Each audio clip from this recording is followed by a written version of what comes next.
সবগুলো পাকোড়া আমি এখানে ভেজে নিয়েছি। নমস্কার বন্ধুরা, দিশা কিচেনে সকলকে স্বাগত। আজকে ছোট্ট একটা রেসিপি নিয়ে চলে এসেছি তোমাদের সামনে। এখানে কেটে নিয়েছি একটা বাঁধাকপি। আর সকাল থেকে প্রচুর পরিমাণ আমাদের এখানে বৃষ্টি হচ্ছে, তা মনে করলাম কিছু হয়ে যাক। এবার এই বাঁধাকপির মধ্যে দিয়ে দেব পরিমাণ মতো লবণ।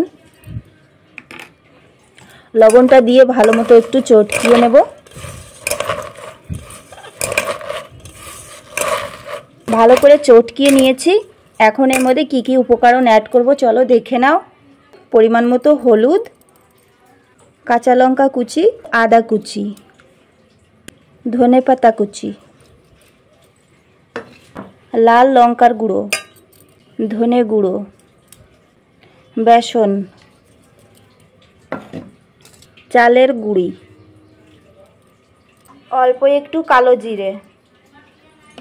এবার সব কিছু দিয়ে সুন্দর করে মেখে নেব।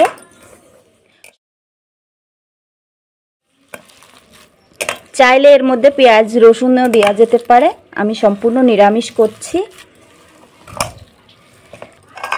সুন্দর করে বাঁধাকপিটা এখানে মেখে নেওয়া হয়ে গেছে। গ্যাস ধরে একটা কড়াই বসিয়ে দিয়েছি। কড়াইতে দিয়ে দিলাম সাদা তেল। তেলটা গরম হওয়া পর্যন্ত এবার বাঁধাকপির মিশ্রণ অল্প অল্প করে নেব। বাঁধাকপির পাকোড়ি তৈরি করব।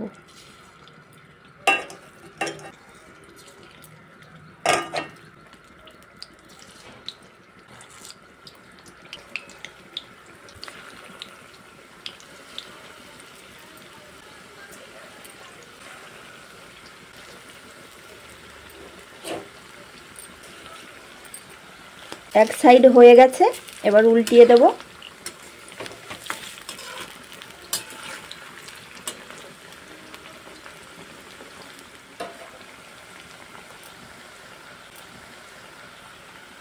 লাল লাল হয়ে গেছে, দেখো লাল লাল করে ভেজে নিয়েছি।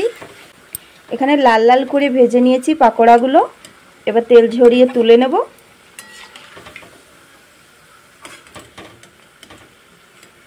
ভেজে তুলে নিয়েছি।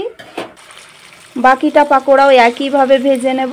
এখানে সবগুলো পাকোড়া আমি এখানে ভেজে নিয়েছি। তো বন্ধুরা, আজকে আমার এই বাঁধাকপির পাকোড়ার রেসিপিটি তোমাদের যদি ভালো লেগে থাকে একটা লাইক অবশ্যই করবে, বন্ধুদের সঙ্গে একটু শেয়ার করবে। চ্যানেলে যদি নতুন হয়ে থাকো, নতুন বন্ধুরা আমার চ্যানেলটিকে সাবস্ক্রাইব করে আমার পাশে থাকবে। আর যদি ফেসবুক থেকে দেখে থাকো, ফেসবুক পেজটিকে ফলো করে নেবে আর আমার পাশে থাকবে এরকম নিত্য নতুন ভিডিও দেখার জন্য। ভেতরটাও সুন্দরভাবে হয়ে গেছে। আজকের মতো এই পর্যন্তই বন্ধুরা, আবার দেখা হবে আর একটা এরকম সহজ নতুন রেসিপির সঙ্গে। ততক্ষণের জন্য সকলে ভালো থেকো, সুস্থ থেকো। Bye bye. ধৈর্য সহকারে সম্পূর্ণ ভিডিওটি দেখার জন্য অনেক অনেক ধন্যবাদ।